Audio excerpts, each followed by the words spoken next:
ครับสวัสดีพ่อแม่พี่น้องเมื่อสู่ขู่สู่คนพี่น้องคลิปนี้เดินทางไปทางหมู่บ้านทางเขตชนบทเนาะท่านผู้ชมไปโดยมอเตอร์ไซค์เนาะท่านผู้ชมไปกับบ่าวใจชาแนลไปทางหมู่บ้านเทิงผู้พี่น้องมีแต่ผู้ก็มีแต่หินดานหมู่บ้านนี้ก็คือหมู่บ้านลาตึบเนาะท่านผู้ชมเป็นหมู่บ้านชนเผ่าเราเทิงหรือว่าชนเผ่ามังกรนั่นเองเนาะพี่น้องเดี๋ยวรับชมคลิปการเดินทางไปนํกันพี่น้องแล้วก็ประกอบด้วยเสียงเพลงวิถีชีวิตชาวบ้านเนาะท่านผู้ชม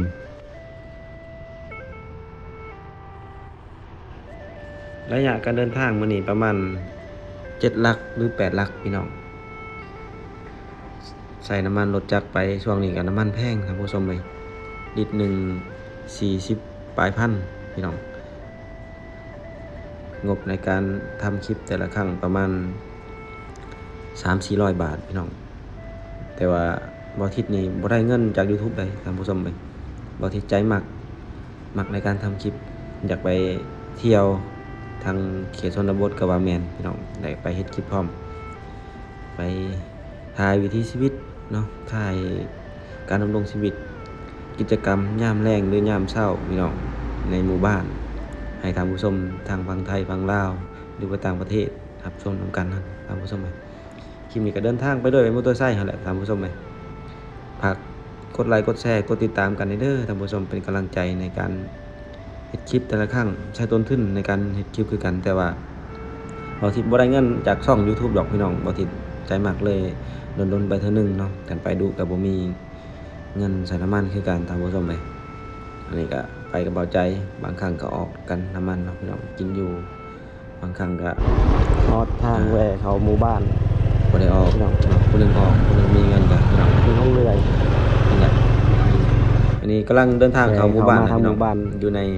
ทางเขตชนบททางเขามีแต่ป่าพี่น้องมีแต่ต้นไม้แล้วนี่ก็มีแต่ภูผาไม้ใกล้ๆกับห้องเรื่อยพี่น้องห้องเรื่อยไม้อัดไม้ต่างประเทศเข้ามาลงทุนไม้ป่าเนาะมีวิชาการทางประเทศงานไม้อินโดนีเซียแล้วก็เป็นประเทศอินเดียเนาะพี่น้องประเทศนี้แม่นไม้หลายพี่น้องทางเมืองคนอินเดียก็มาอยู่ลาวเป็นภูเป็นป่าเป็นดงไม้ไม้ตึกดาเห็นไม้เมื่อก่อนแห้งหลายกว่าเก่าพี่น้องในช่วงนี้เขาเจ้าทางอินเดียไม้อัดพี่น้องไม้ก็จากดับอันนี้เฮาถ่ายให้เบิ่งต้นไม้วิกพี่น้องต้นไม้น้อยต้นไม้วิกข้างหน้านี่แต่ก็ยังหลายอยู่พี่น้องเอาเขตบ้านประทิตเพราะว่ามีโรงงานซันเดเปอร์เดี๋ยวเฮาเดินทางไปเข้าหมู่บ้านข้างในเบิ่งกันแล้วอันดับ2ของอาเซียนพี่น้องไปวันนี้เฮากำลังเดินทางเข้าหมู่บ้านเลยพี่น้องวันนี้เลยไปเบิ่งกันเด้อคลิปนี้ก็สิอธิบายเส้นทางไปนั่นแหละพี่น้องเส้นทางแถวนี้มันเป็นเส้นทางเส้นทางดินทรายต้มแกมทรายพี่น้องสิบ่แม่นดินดากถึงเป็นต้มแกมทรายเลยดินนี่จะแน่นเนาะพี่น้องดินจะแน่นยามพ้นกับมันสิบ่เป็นขี้ตมปานใดเพราะว่ามีแต่ดินทรายเด้ท่านผู้ชมตอนนี้เขาเจ้าก็เฮ็ดหัวหลายแล้วพี่น้องแถวเขตนี้ก็เฮ็ดหัวปลูกพืชส่วนหลายก็ปลูกมันเนาะพี่น้องปลูกมันปลูกเบี้ยไม้วิกนี่หลายเลยพี่น้องแถวเขตนี้ถ้ากำลังเริ่มเข้าหมู่บ้านแล้วพี่น้องตอนนี้ในเส้นทางเริ่มยากแล้วพี่น้องลงห้วยแถวเขตนี้นั้นน่าจะมีค่ำอยู่พี่น้องบ่ค่ำแต่ว่าค่ำอาจจะบ่หลายปานใดแถวเขตนี้บ่มีหลายปานใดพี่น้องนี่กำลังขับรถนำจับกล้องนำตอนนี้พี่น้องนำห้วยก็แห้งแล้วพี่น้องเนาะยังอยู่เป็นวังบางทีว่าวังเด็กๆหน่อยนึงยังอยู่นั่นนึงเพิ่นก็จะ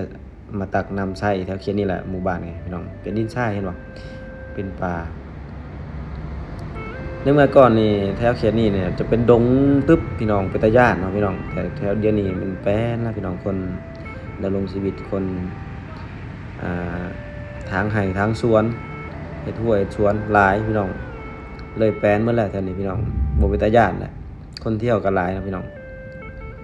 เขาเจ้าเฮ็ดหัวยันงัวยังเขาเต็มเลยแถวแคมป์ทางนี่ครับพี่น้องหมู่บ้านนี่ก็บ่ไกลปานใดดอกพี่น้องเลยมาถ่ายให้เบิ่งน้อยนึงพี่น้องเลยนี่ขับรถไปแถวนี้เนาะพี่น้องเกือบวันอาทิตย์นะครับซ่าๆพี่น้องเดี๋ยวเบิ่งนำกันเนี่ยบ่โดนก็สิฮอดหมู่บ้านแล้วพี่น้องเลยเป็นดินทรายเห็นบ่ส่วนใหญ่เป็นป่าไม้ติ้วป่าไม้ไผ่พี่น้องส่วนหลายเขาก็ไปหาหน่อไม้แถวนี้แหละมาขายพี่น้อง อยู่เทิงผู้บางทีก็พี่น้องอีตาอีตนในบางคนเฮือนอาเตียนนะพี่น้องเพิ่นบ่มีข้าวกินนะลูกท้องบักใหญ่ก็ยังไปหาหน่อไม้มาขายนะพี่น้องท่านผู้ชมเอ้ยตาอีตนเพิ่นอยู่เนาะท้องบักใหญ่ก็ยังไปเพื่อเฮ็ดจังได๋บ่มีข้าวกินเลยคันบ่ไปก็บ่ได้ข้าวกินเลยพี่น้องเพิ่นเนี่ยเพิ่นก็สู้ชีวิตไปนี่แหละพี่น้องเอ้ยการเดินทางมื้อนี้ไปกับเบาใจเพิ่นก็วิวเพิ่นบ่ขึ้นคือกันช่วงนี้บ่มีเงินคือกันพี่น้องโอ้ยตาอีตนแต่ละคนเฮาก็บ่มีกันเฮาก็สู้ชีวิตพี่น้องเอ้ยใครเข้ามาเบิ่งคลิปนี้ก็ฝากกดไลค์กดแชร์หน่อยเด้อพี่น้องเพื่อได้เงินจากคลิป YouTube แหน่บางทีเฮ็ดคลิปก็เป็น 2-3 ปีแล้วยังบ่ได้เงินจาก YouTube อยู่พี่น้องเอ้ยแต่ว่าใจมักเนาะก็เลยเฮ็ดไปก่อนพี่น้องเอ้ยไก่สิฮอดหมู่บ้านแล้วพี่น้องตอนนี้มีเห็นบ่สังเกตเบิ่งว่าทาง